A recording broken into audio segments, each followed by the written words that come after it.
معراج کی بات کرنے کا تو اب وقت آیا ہے، اس لیے کہ معراج کا سارا واقعہ تو مسجد اقصی کے گرد گھومتا ہے۔ سبحان الذی اسری بعبدہ لیلا من المسجد الحرام الی المسجد الاقصی۔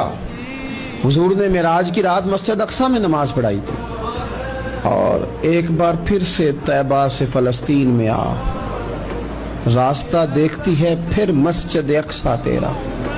ایک بار حضور گئے تھے مکے سے مسجد اقصی، اور پھر حضور فرماتے ہیں جب میں واپس گیا نا تو کفار نے جو کہ مسجد اقصی دیکھی ہوئی تھی تو مجھ سے پوچھنا شروع کر دیا کہ مسجد اقصی کی کھڑکیاں کتنی ہیں، دروازے کتنے ہیں، پلر کتنے ہیں۔ جب انہوں نے سوال جواب کیے تو حضور فرماتے ہیں کہ رب کریم نے مسجد اقصی کو اٹھا کے میرے سامنے رکھ دیا، میں دیکھتا جاتا تھا، بتاتا جاتا تھا، کہہ لوں بات کر لوں۔